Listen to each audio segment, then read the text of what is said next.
vai entrar. E agora? Pois é. Ir à lugar do PS. Vais a tribunal. Isto é documentação. Olha, agora. Não, mas não tem problema nenhum. Pois está bem. Em Orfeon é a mesma coisa. Diz que é Orfeon e deixa. Quer falar? Então pronto. Vamos dar a palavra ao seu moderador, se achas bem. 1, 2. Modera lá isso. Bem-vindos a mais uma conversa afiada. Mais uma semana passou, mais uma semana estamos convosco aqui no estúdio da Rádio Pernos a falar com o nosso auditório e a partir deste painel constituído destas conversas afiadas. João Castro, Luís Carvalho, Paulo Chora. Hoje, por sinal, João Fonseca não pode estar presente por motivos profissionais. Vai girar a conversa à volta destes três comentaristas e com, à partida, três assuntos que vamos trazer para cima da mesa. De âmbito local, o estacionamento na cidade e as relações com a empresa de parqueamentos. Também o desporto solidário e as relações do associativismo aqui em Santarém e um pouco alguma reflexão daquilo que se tem passado em termos desportivos do ponto de vista associativo no Conselho. E ainda, para terminar, não fugindo ao tema nacional, o Congresso do CDS e à escala da nossa região, os efeitos que eventualmente pode vir a ter este Congresso do CDS em termos nacionais para a região de Santarém. Para começar sobre os assuntos que elencámos anteriormente, começando pelo primeiro, obviamente, estacionamento na cidade. Paulo Chora, o que é que há sobre algumas alterações ou não sobre o estacionamento e as relações que se estabelecem entre as empresas aqui ao nível da cidade? Ora, Nelson, para já uma saudação especial a todos os nossos ouvintes, saudação também para quem nos acompanha aqui em estúdio, o João Castro, o Luís Carvalho, tu próprio, e o nosso produtor e gravador, o Pedro Paradis. Olha, sobre esta questão do estacionamento, eu penso que quase poderíamos, isto está a arraiar situações tão insólitas que quase merecia um programa completo. Mas pronto, vamos tentar muito brevemente passar a história, até porque já numa das nossas primeiras emissões falámos um bocadinho sobre estas questões e aquilo que aqui quase que fomos concluindo é o que está a acontecer. Bom, para já temos esta empresa concessionária do Parque do Jardim da Liberdade e do estacionamento tarifado na rua, que pronto, é mais um exemplo daquilo que eu tenho muitas vezes aqui condenado, que é que as empresas que fazem investimento sem risco. Isto é, os senhores hoje são os beneficiários de toda a receita e praticamente a despesa ordinária que estas coisas dão, nomeadamente os funcionários que estão quer no parque subterrâneo, quer os que andam aí na fiscalização automóvel, pertencem à empresa municipal Viver Santarém. Isto é, o investidor privado recebe o lucro, o público paga a despesa. E, portanto, isto é um negócio, eu diria, nem é um negócio da China, é melhor até que o negócio da China. A despesa é pública, a receita é privada. Não se pode dizer que já houve pagamentos da empresa, ou enfim, investimento da empresa? Olha, já houve investimento da empresa. Agora, a empresa contratualizou com a Câmara de Santarém não tenho agora o número correto, mas na casa dos 700 lugares no Parque do Jardim da Liberdade, por razões de ordem técnica e de ordem de capacidade do próprio investimento, só estão cerca de 400. Correu mal alguma coisa na planificação inicial e não foi corrigido. E esta planificação inicial corre mal em termos de engenharia, mas não correu mal em termos financeiros, porque o bolo continua a ser rigorosamente o mesmo. Depois, já no estacionamento à superfície, também ele está eivado de problemas. Basta vermos a diferença que é tentarmos estacionar o nosso automóvel, por exemplo, num lugar de estacionamento marcado e tarifado no Planalto, ou, no caso da minha residência, nos lugares de estacionamento existentes em São Domingos. e para o mesmo automóvel, a não ser que o meu automóvel encolha quando chega a São Domingos, ou então é o lugar que estica de maneira diferente. Portanto, tem esse interesse. Ainda por cima... Estás a dizer que são lugares muito curtos para ganhar mais são lugares mais curtos para ganhar mais lugares de ocupação e mais espaço de ocupação. Ou pronto, no mesmo espaço conseguirem meter mais automóveis, o que dificulta a vida ao cidadão comum. Depois há um outro aspecto, que é esta questão da fiscalização deste estacionamento ser feita por trabalhadores da Viver Santarém. Tinha um protocolo entre a Viver Santarém e a Scalabis Park, que é a empresa concessionária de estacionamento. Porque essa empresa, enquanto privada, não tem capacidade para ter agentes para fazerem essa fiscalização. Acontece que, tanto quanto já começa a ser público, esse protocolo é cumprido por parte da Viver Santarém, que tem efetivamente os agentes que deixam aqueles RSFs convidando quem estacionou e não pagou a fazê-lo via multibanco ou via no local próprio. E, portanto, tem essa fiscalização feita, tem essa gente a trabalhar para isso, faz inclusive, são agentes também desses que faziam ou fazem a recolha das moedinhas que estão nos parquímetros para depois darem à respectiva empresa, mas a empresa nunca, segundo as informações que recolhi junto da Viver Santarém, nunca cumpriu a sua parte do protocolo, que era pelo menos ressarcir a empresa das despesas que tem com esse serviço. O que significa que esse contrato, que vai terminar agora no princípio do próximo mês de fevereiro, não vai ser renovado. Pronto, não faz. A empresa Viver Santarém também não tem interesse em ter essa despesa e não ter pelo menos uma compensação das receitas ou uma parte das receitas do parque que lhe permitam ressarcir-se das despesas que vai ter. Pronto. Como é que vai funcionar a fiscalização desse estacionamento a partir, não quero agora estar a enganar, mas julgo que a partir de 12 de fevereiro, eu penso que até agora ninguém sabe, mas pode ser que até lá se consiga resolver o problema. Penso que a hipótese mais acertada, uma vez que quem pode fazer isso é ou a Câmara Municipal, que pode delegar numa empresa municipal, ou a PSP, não tendo havido agora, até pelo menos até ao momento em que estamos a fazer esta gravação, que seja do meu conhecimento, negociações entre a empresa concessionária de estacionamento e a Câmara ou a Viver Santarém, provavelmente teremos essa fiscalização a ser feita futuramente pela PSP, mas que também provavelmente só o fará em termos de trabalho gratificado dos seus agentes. Porque é muito oneroso. É muito oneroso e eu julgo que normalmente, não tenho a certeza dos números, mas normalmente serão 4 a 6 agentes que diariamente, digamos, que vão percorrendo os diversos espaços de estacionamento tarifado a deixar aqueles RSFs. Pode-se dizer que nesta altura não há fiscalização, estaciona-se à borda? Eu penso que nesta altura ainda haverá. A partir do dia 12 é que julgo que não, porque termina formalmente o contrato. Pode-se correr o risco de não haver fiscalização? Não haver fiscalização,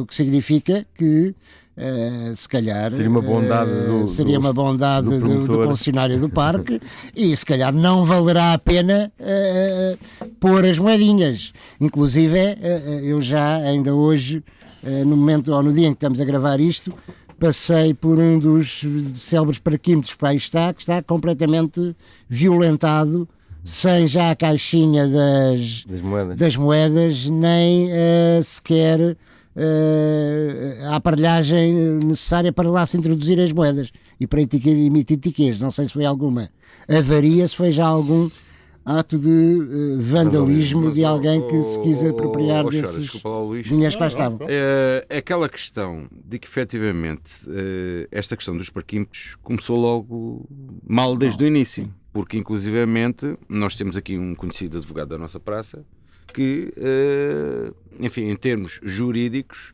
portanto, aquela situação de cobrança estava ilegal.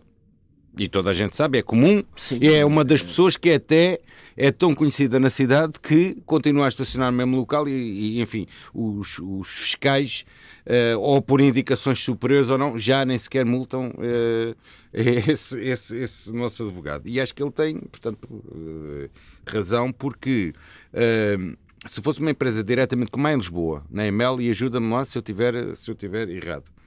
E aliás, e de acordo também com o novo código da estrada, as câmaras municipais podem passar multas de estacionamento. Corrijam-me se eu estiver errado. Portanto, foi uma das coisas que eu li nas novas alterações ao código, foi precisamente isso. Agora, o que se passa na EML, portanto em Lisboa, não tem nada a ver com aquilo que se passa em Santarém. E pelos vistos, desde o início, com ou sem fiscais, ou nesta nova situação, portanto, este tipo de contrato, este tipo de situação que se passa em Santarém, está ilegal desde o início. O que é que tu pensas sobre isso? Olha, eu não tenho uma opinião definitiva, tenho factos. Não conheço várias pessoas que receberam o tal RSF convidando-as a pagarem o máximo de tarifário, e conheço várias a quem isso já aconteceu várias vezes e nenhuma me reportou ainda que já recebeu a respectiva coima. Claro, isto é, isso também tem conhecimento disso. E portanto, agora, qual é o processo? O que é que está a faltar neste processo?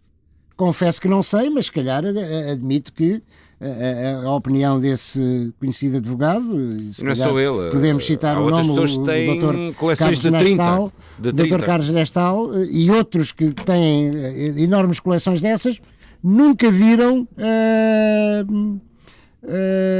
essa situação ser sancionada formal e oficialmente. Claro. Agora, sim senhor, a empresa esfrega as mãos de contente quando deposita um papelinho desses e o cidadão toma a iniciativa de passar pela caixa multibanco mais próxima ou mais afastada e pagar o limite máximo os 5 euros ou 4 euros e tal. 4 euros e 10, salvo o limite máximo desse tarifário. O que também pode ser delicioso. Eu, por exemplo, se sei que o meu carro tem que ficar estacionado o dia inteiro, sai mais barato. Num determinado espaço, eu não vou pôr moedinha, nem vou estar preocupado de quanto em quanto tempo é que vou mudar moedinha. Se tiver sorte, vou buscar o carro no dia a seguir ou na mesma hora que tiver que ir, sem papelinho. Se lá estiver o papelinho, olha, vou pagar 4,10€ no nesse caso isto é um país tão peculiar, porque não é só aí nessa situação, nós temos uma situação, e essa é tão mais gravosa que até compensa pagar a multa. Neste caso é o Estado português, é a questão do imposto do automóvel, do IA, imposto sobre imposto, isso é ilegal, e portanto mas compensa as multas que todos os anos Portugal paga por não estar a cumprir, portanto, o que está estabelecido pelas normas europeias, compensa. E nós continuamos a comprar aqui os carros, as viaturas mais caras em Portugal do que, por exemplo, em Espanha, ou na Alemanha ou em França. Porque é inconstitucional, portanto, é inconstitucional. Aliás, não é inconstitucional. Cobrar imposto sobre imposto.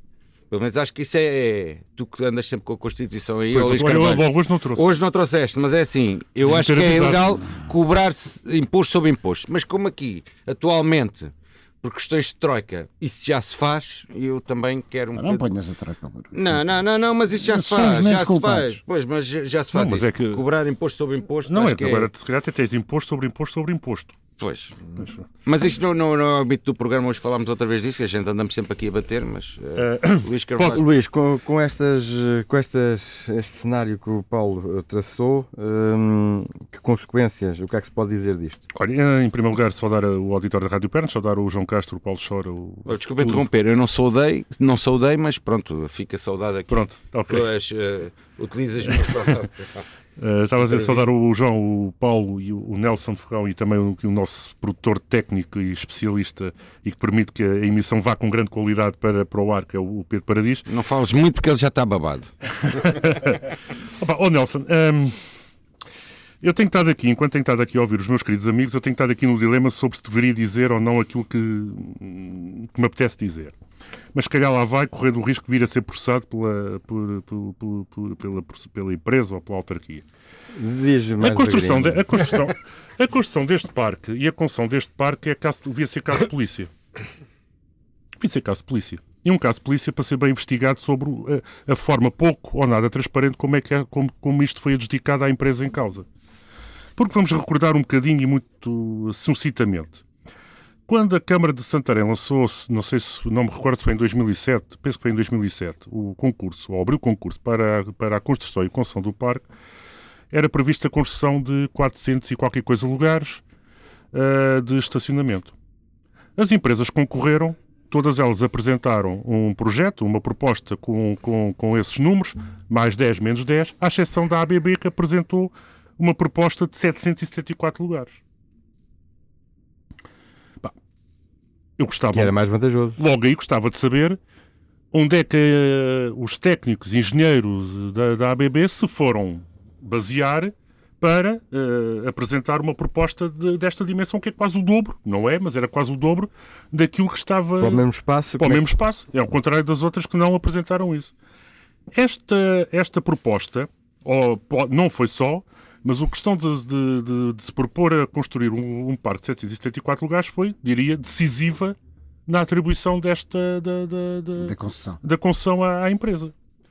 Acontece, e quando ainda agora estavam a questionar porque é que ficou 400 e tal lugares, a história não oficial, porque a oficial é outra, mas a história não oficial, mas que penso que é que está mais próximo da verdade, é que quando a construção descobre-se que está a passar um cabo de fibra óptica da PT naquela zona avaliado em cerca de 2 milhões de euros. E a PT disse: aqui ninguém toca. Ou então se tocam, indemnizam. Uhum. Portanto, a questão que eu ponho aqui é: a ABB não sabia disto quando apresenta uma proposta de 774 lugares? Ou sabia? Então, se sabia, apresenta uma proposta que sabia que não podia concretizar na realidade. E a autarquia sabia? Sabia desta situação ou não sabia desta situação? Porque sabia, então, o concurso foi todo direcionado para entregar esta empresa.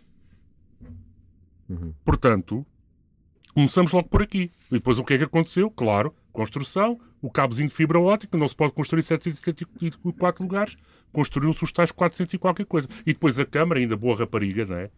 E cheia de dinheiro, foi indenizar a empresa pelos danos, pelo facto de pensava que ia explorar 774 lugares de estacionamento e só ia explorar 400 e tal. Então, mas essa diferença foi paga compensada pela Câmara? Foi compensada com lugares cá em cima. Exatamente. Superfície. Então não houve dinheiro vivo... Não, e também acho que ainda, se não me engano, houve uma indemnização. Houve uma indemnização. Isso é erro técnico. Claro. Por isso é que eu estou a dizer que este caso devia ser um caso de polícia. Estamos todos a pagar por um erro técnico. Exatamente. Por isso é que eu estou a dizer que isto, na minha opinião, e correndo o risco, volto a dizer... Não és, ó Luís, não és.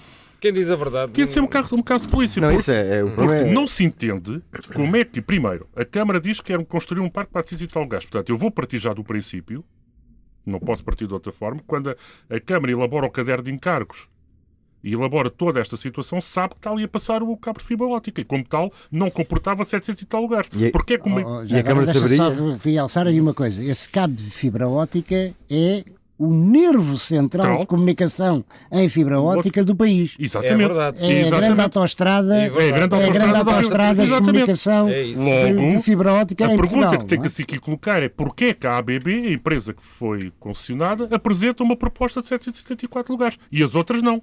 Pode dizer que não estava no caderno de encargos. Agora estamos a fazer suposições. Meu caro Nelson, se for assim, vocês estão a dizer que há erros técnicos que eu não sou engenheiro, não não sei, mas eu acho que antes de se apresentar a proposta, eu penso, e sei que os técnicos das várias empresas estiveram no local a averiguar a viabilidade da construção do parque. Portanto, se estiver no local a ver a viabilidade... Já sabia que passava lá o cabo da fibra óptica antes de escavar, não é? Exatamente. Mas isso era conhecido, ou mesmo publicamente não é muito conhecido? Eu via saber a posterior. Sim, claro. Eu via saber a posterior. Também arranjaram lá na altura aquela capa Eu vi a posterior, a dizer que foi por causa das escavações do atraso, mas não. As escavações arqueológicas decorreram normalmente e não atrasaram nada. Exatamente. Mas houve um interesse de culpabilizar os arqueólogos do atraso nas escavações, que isso é totalmente falso. Para justificar, eventualmente, não só a concessão à empresa, mas depois como a posterior indemnização pelo facto de não poder construir os 774 lugares. Por isso é que eu digo e reafirmo aqui que a concessão, todo o processo da concessão e construção deste parque é caso de polícia para ser bem investigado. Porque gostava que alguém me explicasse como é que é possível para aparecerem propostas várias de 400 e tal lugares, que era aquilo que a Câmara previa no caderno, e aparece uma empresa que diz que são 774. Logo aqui há qualquer coisa. Não é 500. Olha, mas assim, tínhamos ali uma folga, tínhamos ali, digamos, com uma margem. Não, então isso é fácil ver, foi para ganhar lugares em superfície. Pronto. Se calhar não, foi para ganhar lugares na superfície. E nessa altura, o projeto estava em causa, ainda não havia trocas nem sim, mas já sabia que era 20 anos do estacionamento de superfície. Mas este processo está tão eivado de uma falta de transparência que, exatamente. De há um ano para cá, que sucessivamente o deputado municipal José Luís Cabrita, do PCP, tem vindo a questionar a Câmara, que quer ver este processo. Penso que o primeiro requerimento que ele faz nesse sentido na Assembleia Municipal datará, e corrija-me se estiver enganado, de fevereiro de 2013, e até agora ainda não conseguiu que a Câmara lhe facultasse os materiais que pediu. Portanto, há aqui, com toda a certeza, um erro de posicionamento do próprio município, que ainda por cima não poderá ser desta forma só coitado ao anterior presidente Moita Flores, porque se assim fosse, estou convencido que o atual presidente seria a primeira coisa que faria. Era, ponham lá os dados todos à vista. Do que estou a dizer, é uma questão do que for mais político ou uma questão também do que for técnico? É uma questão que aliás, a política é também uma técnica e a técnica é política e, portanto... e o negócio serve-se da política e a política serve-se do negócio. Podem os políticos dizer, está bem, os técnicos apresentaram isto desta maneira, estava tudo correto e nós aprovámos. Pode-se dizer isto? E aí vai o ónus para os técnicos. Não, o ónus vai sempre para os políticos. Quem aprova são os políticos. Que sancionaram o que o técnico disse, sem algum contraditório. Não é? Aliás, há um estudo de caso interessantíssimo a propósito de pareceres técnicos e que é estudado em todas as licenciaturas de administração autárquica que por esse país se fazem, que é de uma Câmara do Norte Alentejano, em que todos os parceiros técnicos envolviam a necessidade de autorizar a construção de um edifício com muita volumetria face ao existente no terreno, em que não havia, inclusive, parceiros dos mais eminentes engenheiros portugueses e dos mais eminentes universitários e nós aqui dizer, sim senhor, isto pode-se fazer à luz de toda a legislação, e que o Presidente da Câmara, então, nessa autarquia, disse, sim senhor, é um edifício de 5 andares para a habitação, eu autorizo quando vocês me apresentarem o contrato de promessa de compra e venda do 5º andar. Até lá não autorizo, porque eu acho que nenhum dos habitantes da minha terra quer viver para um 5º andar. E foi uma decisão política que foi contra tudo o que era, e houve, acho que os mais eminentes parceiros, inclusive do NEC e de coisa, choveram naquele construtor, naquela coisa. E este simples argumento também de cariz económico fez com que o político desmontasse completamente qualquer dos técnicos. Exato. Porque aqui a questão central está, começando logo pelo facto, e repito, e estou-me a repetir, mas repito para que quem está a ouvir fique bem claro, ou perceba claramente a situação. Se logo no concurso é prevista a construção de 400 e qualquer coisa lugares, eu vou partir do princípio, para não dizer quase a certeza, mas vou partir do princípio que esse estudo técnico estava bem elaborado. Exatamente. E já sabiam que o espaço não comportava mais devido à situação da passagem do cabo fibra óptica da PT. Como tu disseste, é a autoestrada, é fulcral, é o nervo central das comunicações do país. Portugal. Ora, só o facto de aparecer uma empresa que diz que faz 774 devia de logo acionar as campainhas de alarme de quem teve que analisar a proposta. Mas como? Em que base? Com que projetos? Com que estudos é que vocês chegaram a esta conclusão? Quando todas as outras empresas concorreram, mais 10, menos 10, mas andava sempre à volta do número previsto no concurso. E não só não levantou, não fez soar as campainhas de alarme, como foi decisivo para que fosse esta empresa. Por isso é que eu volto a repetir-me, e que isto para mim é um caso de polícia. Relativamente ao resto que tu disseste e tu explanaste muito bem sobre os problemas do estacionamento, isto é uma confusão absolutamente inacreditável, desde da ABB conceder à Abis Parque a exploração, depois a Abis Parque já concessionou a uma outra empresa, acho que chamada Lugar à Sombra, ou o que é. É os técnicos da Viver Santarém, os funcionários, a fiscalizar e a porem os envelopes RSF com o nome da Abis Parque. Aliás, acho que foi aqui o João Castro que até aqui disse, num programa, há muitos programas atrás, que até chegavam ao ponto de 5 minutos antes das 7. Sim, claro. 15 minutos. Virem passar, estava lá um carro estacionado, porem logo lá a multa porque já sabiam que ele não estaria às 7 horas ou às 7 e tal. Bem, isto é uma confusão tremenda e agora, quando acabar o contrato, não sabemos o que é que vai acontecer. Isto já para não falar de uma outra situação que foi levantada agora na última reunião de Câmara, e eu vivo-a diariamente porque trabalho nessa rua especificamente, que é o estacionamento abusivo na Teixeira Guedes e na Guilherme de Azevedo. Aquilo que se passa ali naquela rua é... Aliás, às vezes, quando saio para beber café, digo assim na brincadeira, e às vezes até falo um bocadinho... Eu já falo um bocadinho alto, mas às vezes até falo um bocadinho mais alto do que é normal, para alguns ouvirem, que eu só estou à espera de um dia de ser multado no passeio por andar a importunar os carros. Quando for-me a dirigir no passeio, de ser multado por andar a importunar os carros. Porque aquilo é absolutamente inacreditável. Porque para-se tudo por tudo e de qualquer forma. É situações absolutamente erradas. Como temos havia uma senhora com andarilho a sair e passa aqui a publicidade, do laboratório de análises do M-Igreja, e que ter carros estacionados pelo passeio, ter que ir para o meio da estrada para poder circular, e depois eram os carros todos a apitar para a senhora, o seu com andarilho, logo nota dificuldade de locomoção, não é? É absolutamente inacreditável. E isto depois entronca noutra coisa, já agora que também podemos discutir. E aqui é um problema que já vem desde há 30 e não sei quantos anos atrás. Desde os primórdios do poder autárquico democrático em Santarém. Onde é que está um regulamento de cargas e descargas nesta cidade? Existe? Não há. Esta deve ser das poucas cidades, não vou dizer a única, porque se calhar é um exagero, mas das poucas cidades com um centro histórico da forma como tem, que não há um regulamento que discipline a carga e descarga. Porque aqui em Santarém faz-se isso a qualquer hora do dia. Ora, eu conhecendo cidades que têm o centro histórico fechado ao trânsito, as casas são abastecidas na mesma. E bem abastecidas. E não levanta problema nenhum, desde que haja um estabelecimento de diálogo entre as pessoas e de ser dito a quem leva organiza, o produto, a quem organiza, olha, o horário é daqui, aqui. Ponto final. E daqui a aqui faz o abastecimento. Aqui não. Se vocês só verem o centro histórico, a qualquer hora, do dia às 10, às 11, ao meio-dia, à 1, às 2, às 3, exemplo, é a hora para carga e descarga. Rua tão emblemática como a Rua Augusta, onde existe, em Lisboa, onde existe o comércio que ainda lá sobrevive, mas que ainda é algum de coisa, em que está dito perfeitamente, abastecimento aqui é das 7 da manhã das 6h30 às 8. Da manhã.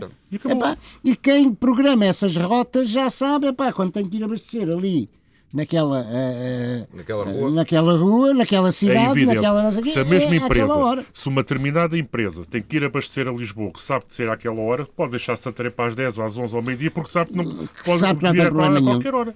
Portanto, eu acho que isto é uma situação que também implica com a questão do património, implica com a degradação. Vejam a degradação das nossas ruas. Quer dizer, foi feito um esforço há uns anos atrás para dar uma pavimentação diferente, com calçada à portuguesa, nomeadamente na Teixeira Guedes, na Guilherme de Azevedo, na João Afonso, etc. Vejam o estado de degradação que elas estão.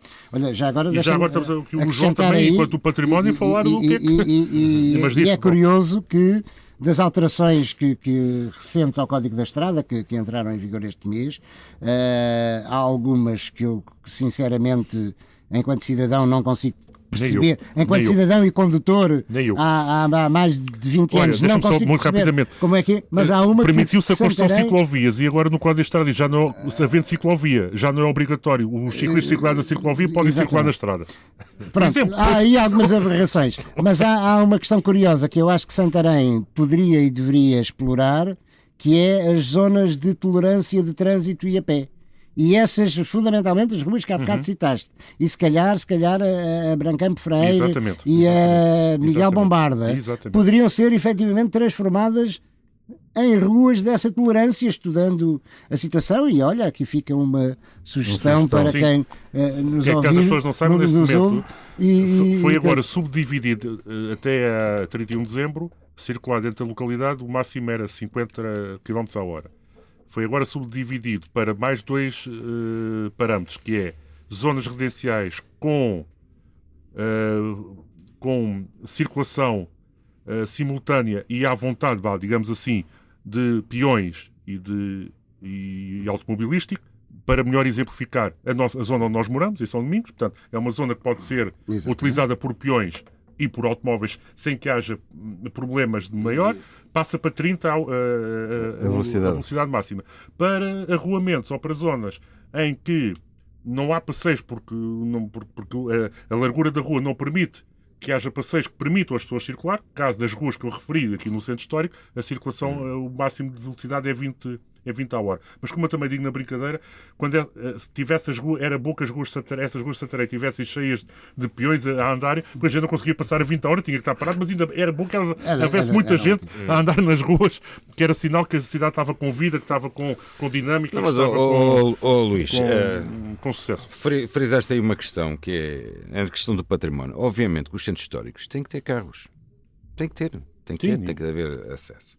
E eu, aliás, faço um convite. Se Évora, Viana do Castelo, Elvas, as coisas lá funcionam, e é carros no centro histórico, está tudo organizado. Porque é que não vão aprender em Évora, aliás, que é património mundial de Santarém, felizmente não é, vão aprender, vão saber a realidade. Não há muita diferença entre o centro histórico de Évora e de Santarém. Ruas estreitinhas, também há casas a cair, enfim, aliás, há um movimento maior de peões pela aquela questão de ser, portanto, uma cidade de património, considerado património mundial, ainda mais com esse tipo de situação. Porquê é que não vão aprender? Acho que sim. Deixa-me só colocar aqui dois pontos para terminar. Copia o modelo. Caso de polícia, disseste há pouco, quem aciona? Para haver caso de polícia tem que ser acionado esse mecanismo. Nós já tivemos foi-se embora. Portanto, agora não podemos... Meu caro, naturalmente podia-se ter esperado que mas por visto também não se preocuparam muito com isso, se calhar porque viram o objetivo, podia ter começado por contestação por parte das empresas que perderam a concessão. Sinceramente, não sei. Aqui quem possa. A própria Câmara pode arranjar um processo porque foi ludibriada, foi enganada, suponhamos. Sentir isso pode o fazer. Ou um grupo de cidadãos que se consiga munir de um conjunto de documentação e dos estudos, o que é mais difícil, que provem a negligência. A Associação Património? Eventualmente, se ela não está nas competências. Ela não pode chegar ao Ministério Público. Não é. Assim, eu estou aqui a dizer isto e disse isto e reafirmo, mas eu não posso chegar ao Ministério Público. Olha, vocês vão lá investigar isto lá na Constituição. Não, o património aí não pode fazer nada porque, enfim, na questão das escavações, isso, portanto, aí foi tudo... Não, mas eu estou a falar a questão do... Como aconteceu com o W Shopping, o provedor de justiça, alguém individualmente poder pedir esclarecimentos sobre. Esclarecimentos. Seria uma hipótese. Por menos obrigado. Mas uma coisa é certa. Obrigado, pelo menos, que o provedor junto à Câmara... Se não deram ainda esclarecimentos a um deputado municipal que há um ano está a pedir, também dificilmente... neste país de Portugal. Também dificilmente poderá ter algum funcionamento, mas julgo que, e eu subscrevo subscrevo tudo aquilo que o Luís disse na íntegra sobre este ser um caso que mereceria toda a atenção de quem de direito para avaliar que contornos tem todo este negócio em que é o desgraçado do Zé mas para os nossos ouvintes interessa é o que vai surgir depois do dia 12. Isso é o que a gente tem que saber. Essa era a minha segunda questão. Vai haver despedimentos na vossa informação que tem? A Viver Santarém não vai continuar a necessitar de ter todos estes quadros. Poderá com certeza repegar algum e requalificar um ou outro, mas julgo que não terá a capacidade ou recalibrar, como agora usando estas não novas... terá a capacidade de ficar com todos estes quadros. É evidente. Posso talvez acrescentar que também a concessionária do parque não está interessada em ficar com eles. Sim. Portanto, agora não sei como é que isto foi levantado. Como agora estava aqui rapidamente pelo papel, o deputado Zé Luís Cabrita muito bem fala, logo a questão com aquilo que está a ser aplicado em termos de tarifa não é o que está acordado. Ficamos talvez depois do dia 12 em alerta para tentar perceber o que é que se passa, o que é que se passará sobre esse assunto. Nós ainda aqui tivemos este programa daqui a um ano, pode ser que o deputado já tenha mais alguma informação. E voltaremos a esse assunto que é de interesse capital para quem visita Santarém. Segundo assunto, associativismo, desporto solidário e os clubes a perguntar, mas quem nos ajuda a nós também. Quem é solidário com os clubes de Santarém? São os sócios que pagam, são os pais que pagam, conseguem ainda pagar as mensalidades dos seus jovens atletas nos clubes, e pouco mais. E os patrocinadores que ainda, alguns poucos patrocinadores que ainda vão tendo alguma capacidade financeira, se calhar com muito esforço deles próprios patrocinadores, mas que não querem deixar que clubes e associações desportivas, e eu aqui não queria... Este assunto até foi sugerido por mim, não no âmbito só da parte, porque aproveitei a questão do desporto solidário e dos clubes, mais uma vez, estarem a ser solidários com algumas instituições de solidariedade, e que eu acho bem, e que é uma causa nobre e que eu aplaudo, mas lembrei-me disto, até, mas quem é que é solidário com os clubes? É que os clubes, desde há 6, 7 anos para cá, vivem num garrote financeiro absolutamente impressionante. E eu não tenho muita experiência comparado com outros dirigentes de outros clubes que já o são há vários anos, mas eu durante ano e meio fui presidente de um clube aqui na cidade e bem via... Do Vitória Clube de Santarém, e bem senti na pele o que é esse garrote, que é, acima de tudo, a autarquia não cumprir com as verbas do apoio ao associativismo. Eu, quando saí de presidência do Vitória em abril de 2012... o Vitória tinha ainda, não sei qual é a situação que está no momento, não sei, portanto, até pode ser que a situação já esteja regularizada ou quase regularizada, mas recordo quando saí em abril de 2012, ainda estava por liquidar parte da verba relativamente à época 2008-2009, estava por regularizar toda a época 2009-2010 e 2010-2011. E a assinarmos contratos de programa, já tínhamos assinado o contrato de programa para 2011-2012, sem termos recebido as verbas das duas épocas anteriores, ainda com atraso de 2008-2009. E isto estamos a falar de uma verba para o Vitória era extremamente importante, mas eu imagino que clubes como a Académica de Santarém, como o Atlético Clube Pernes, que está aí em grandes dificuldades. Já, o que é que sabem disso de Pernes? Que informação nova? A informação que eu tenho foi que numa Assembleia Geral havia a ideia da suspensão total da atividade, mas que foi decidido aguardar até 31 de janeiro, no sentido de se a Câmara regularizaria a totalidade ou parte das verbas que estão em atraso para o clube. E depois acho que está marcada uma nova Assembleia Geral, se não estou em erro, para 4 de fevereiro, onde irá então ser decidido, consoante o que se passará, ou que se vier a passar até final do mês, irá ser decidido a continuação ou não ao momento, da atividade do clube. Mas como eu estava a dizer, isto não é só um problema dos clubes, é um problema dos clubes, das associações culturais, etc. É evidente, não temos que aqui também atirar todas as culpas ou todo o ónus desta situação para a autarquia. Todos também sabemos e estamos conscientes que muitos clubes e associações se alcanduraram a um determinado número a um determinado tipo de investimentos ou ou de projetos ou de gastos, contando, e de despesas, contando com os dinheiros da autarquia, não estavam em condições exatamente, de pagar. Se calhar eu recordo, no ano em que tive, quando foi elaborar o orçamento do Vitória para 2012 exatamente, não, 2011 e 2012, a condição que pus foi: vamos elaborar o orçamento sem contar com o dinheiro da autarquia. Portanto, quando elaborámos o nosso orçamento de despesas, no lado das receitas não estava o dinheiro da autarquia. E disse, bem, se esse valor aparecer, é a folga, é a almofada que nós temos para qualquer outra eventualidade. Sabemos que muitos clubes, se calhar, terão jogado com o ovo. Exatamente, com o ovo no dito da galinha, e terão, se calhar, dado passos maior que a perna, e pronto, e agora passam com dificuldades. Mas eu sei que muita pressão que foi exercida, peço desculpa, junto da Scala Bisport na altura, e da autarquia, por parte de alguns clubes de maior dimensão deste concelho, no sentido dos contratos de programa serem assinados, porque esses contratos de programa eram um documento com que as entidades chegavam, os clubes e as pessoas chegavam ao banco e podiam ter financiamento. E ter financiamento, dizendo, olha, podem emprestar, que está aqui a garantia do pagamento da autarquia. E houve pressão para que esses contratos de programa fossem assinados. A questão é que, como todos nós sabemos, após 2008 e a crise financeira, os bancos fecharam a torneira, apertaram, começaram muitos deles a exigir o pagamento das dívidas, outros aumentaram os spreads de uma forma brutal, e de repente os clubes estão os clubes e as pessoas ficaram com agora na garganta.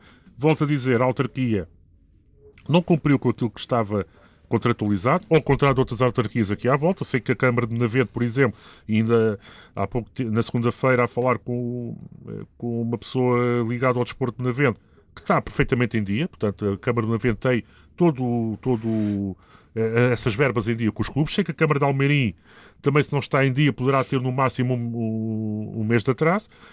E a verdade é que os clubes passam por grandes dificuldades, apesar de, naturalmente, a Câmara já os apoia de outra maneira. Quer dizer, quando os clubes utilizam as instalações desportivas da autarquia Viver Santarém e não pagam nem o seu aluguer, não pagam a eletricidade, não pagam a água, quer se queira, quer não podemos não dizer que isto não é uma ajuda muito importante, nomeadamente para os clubes que utilizam os pavilhões e isso está a acontecer, ou isso também, há uma verba que pagam à Câmara?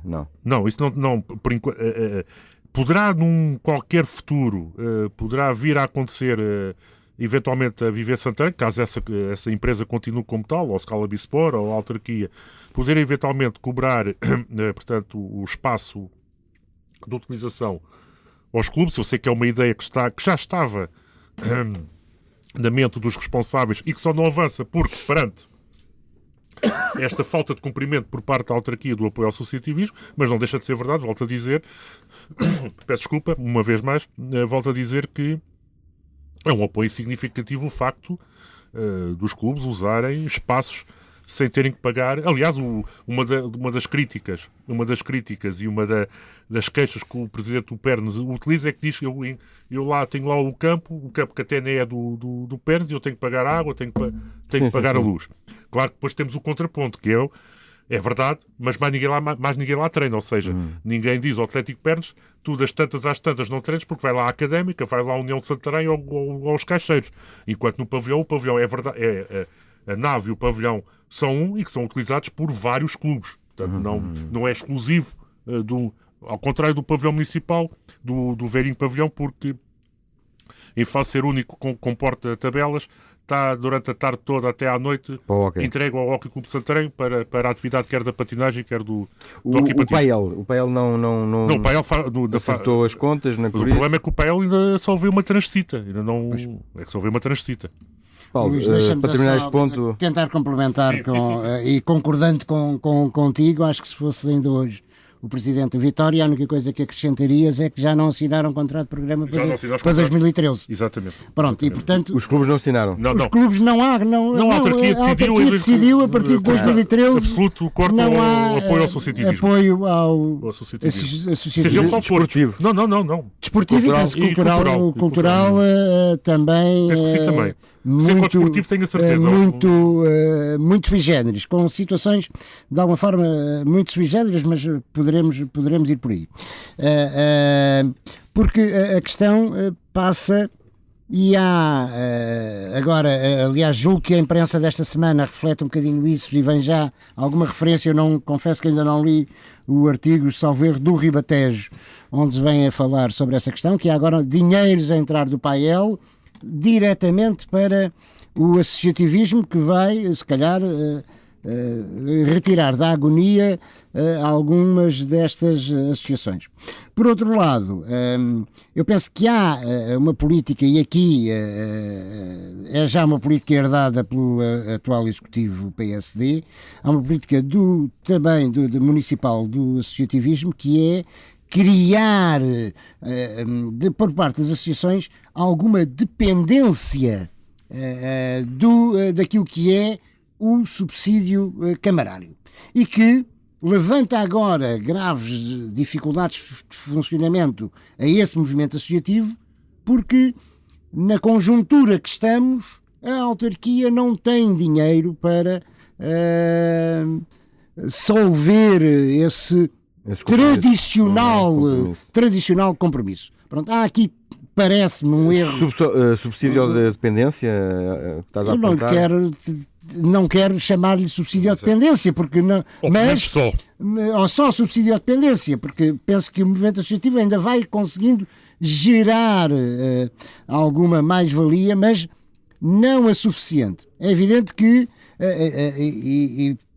nem todos os gestores, ou muito poucos, os gestores do movimento associativo tinham esta perspectiva que o Luís aqui anunciou quando foi presidente do clube, dizendo, o subsídio da Câmara não vamos contar com ele no orçamento corrente, vai ser para questões extraordinárias, e há muitas associações que contavam para o seu orçamento corrente, para a sua despesa de funcionamento normal, vulgar, com a dependência do subsídio da Câmara. Ora, não há subsídios da Câmara desde 2008.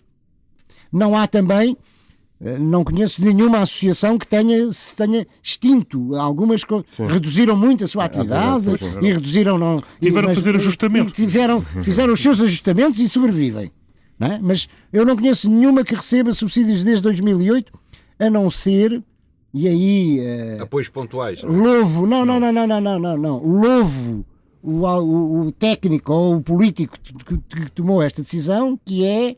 Olha, vamos passar a cobrar o apoio logístico que a autarquia dê, por exemplo, transportes, mas, como a gente vos deve muito dinheiro, vocês, pelo menos nos primeiros anos, não pagam o autocarro que a gente vai ceder, porque a gente deve-vos dinheiro.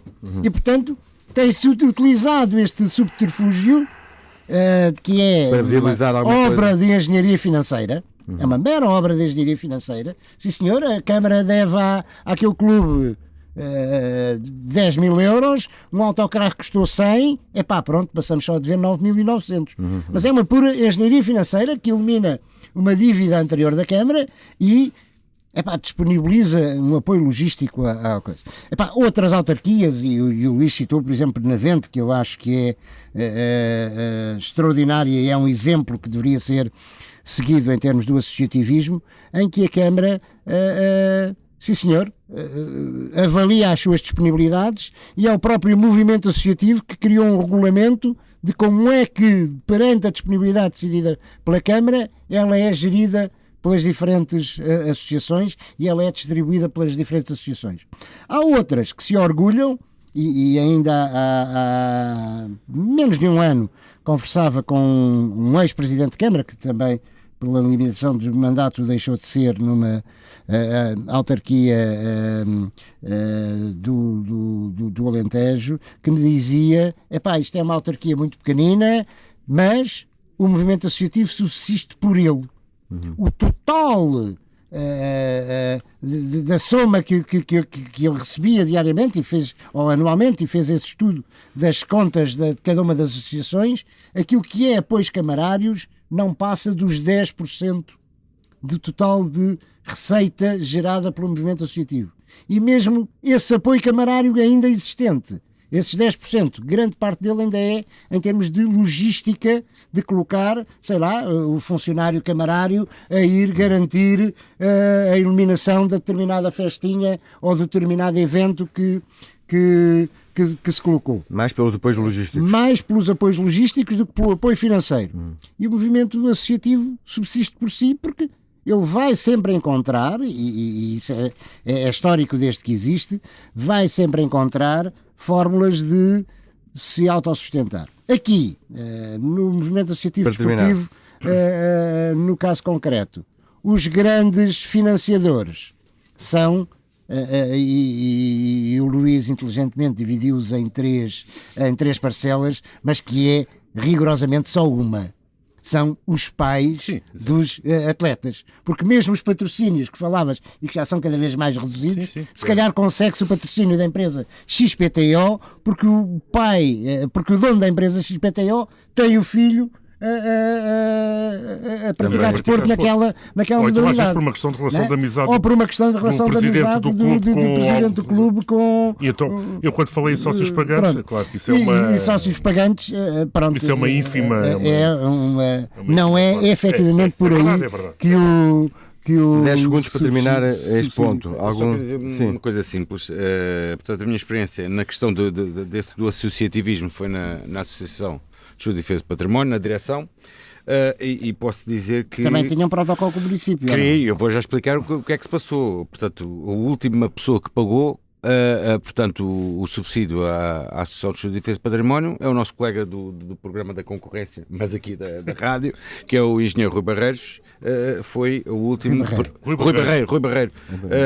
Foi o último a pagar. Isto porquê? Porque o protocolo assentava de que nós recebíamos esse subsídio mensal, era na ordem dos 600 euros, já não me lembro bem, 600, 800 euros, para nós darmos os pareceres em relação a construções no centro histórico e, portanto, reabilitação de edifícios. Só que os pareceres, parece que do tempo da geração Moita Flores, vinha só com uma hora descritiva, não trazia planta, não trazia fotografia, não trazia nada e, obviamente, a associação não podia dar esse parecer.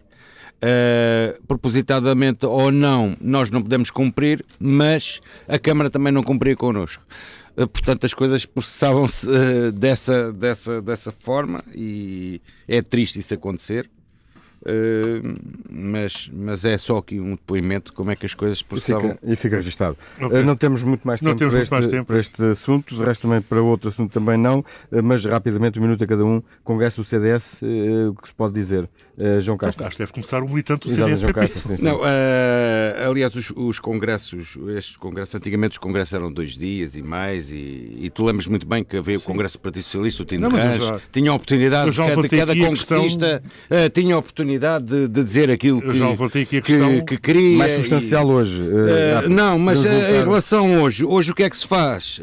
Há um grupo, portanto, há as chamadas POPs, há as chamadas propostas, e se calhar, portanto, os congressistas estão lá, um ou outro vai falar, portanto, em representação de um conjunto e o resto, portanto, levanta o dedo. O Congresso, neste caso do CDS, processou-se antes com aquela questão de que, é óbvio que em todos os partidos há, e no CDS também há, uma certa divergência interna em termos de gestão. Lembro em relação ao Dr. José Ribeiro Castro, não foi ao Congresso, o Ana Coreta apresentou uma proposta. O que é que se passa? Portanto, no fim, acho que acabou ficar tudo na mesma. Veio o Paulo Portas, o Dr. Paulo Portas justificar, portanto, aquele mau entendimento com o PSD no governo. Em relação ao Distrito, acho que o Distrito perdeu porque neste Congresso teve menos lugares, portanto, nos órgãos nacionais. E portanto, enfim, acho que... Há uma perda em relação à Não, região. aqui no Distrito acho que sim que houve, e é triste, e se calhar talvez seja por as atuais direções das conselhias, não quero frisar aqui nenhuma em particular, ou da Distrital, também tem essa função. O teu minuto sobre este assunto. Não tenho nada a dizer sobre este assunto. Não foi um congresso real, portanto foi uma brincadeira e coisas. Falarei mais adiante sobre isso. Não, mas que podemos deixar para uma na próxima semana, disso. exatamente. Luís. Foi um congresso sem surpresa, quase sem interesse e com um bocadinho de sem vergonha, porque eu fiquei um pouco incomodado pela forma como, após a intervenção do Dr. Ana Coreta Correia, os queijos de fila, peço desculpa pelo termo, do Dr. Paulo Portas, se atiraram como gato a bofe ao Dr. Ana Coreta Correia, chamando-lhe tudo, inimigo do partido. Só faltaram chamar comunista e socialista, mas andou lá perto. De resto, foi um... e só uma nota, ficámos todos a perceber aquilo que a gente já suspeitava. O irrevogável tornou-se revogável porque passou-se a vice-primeiro-ministro. Está bom. Fica estas notas muito rápidas sobre este último ponto. Vamos já para as sugestões para, eventualmente, retomar este assunto no próxima edição. Mas por hoje temos que ficar por aqui. Sugestões, gastronomia, Paulo Chora. Olha, em termos de gastronomia, não posso deixar de recomendar o restaurante A Meta dos Leitões. Infelizmente não o recomendo a toda a gente, porque não deve ser aconselhável a apoiantes do partido do governo, mas devo dizer que eu pessoalmente já lá comi e que se come um dos melhores leitões daquela Olha, eu digo-te já uma coisa, eu sempre fui ao Pedro. Vamos o João Castro à Meta dos Leitões. Não, porque eu já não ia, já há muitos anos não vou lá. João Castro, portanto, eu vou ao Pedro dos Leitões e vou ao Luís dos Leitões aqui em Santarém. A tua sugestão de evento para esta semana? Olha, o Jorge Palma, concerto no sábado no Teatro Gina, em Torres Novas, acho que vale a pena.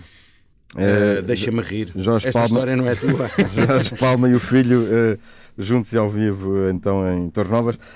Livro, literatura fica a meu cargo por ausência de João Fonseca. Vou propor O Pauzinho do Matrimónio, um livro anónimo do início, no finais do século XIX, e que dá uma boa leitura sobre a anatomia do corpo humano e as relações entre homens e mulheres, mulheres e mulheres, homens e homens. Então o nosso produtor não tem nenhuma sugestão? Tem pressa. Entretanto, para terminar, a cargo de Luís Carvalho, a música que termina este programa que foi hoje dedicado a dois assuntos do município, enfim, da cidade, estacionamento e associativismo, Congresso CDS, painel João Castro, Luís Carvalho, Paulo Chora, ausência de João Fonseca. Ficamos aqui com o final da musical por Luís Carvalho. Olha, aproveitando a passagem para Portugal daquela que eu considero a melhor banda de metal progressivo do mundo, os Dream Theater, que fizeram um concerto no Porto na passada quarta-feira, um tema do seu último álbum, lançado no outono de 2013, intitulado The and Me Inside.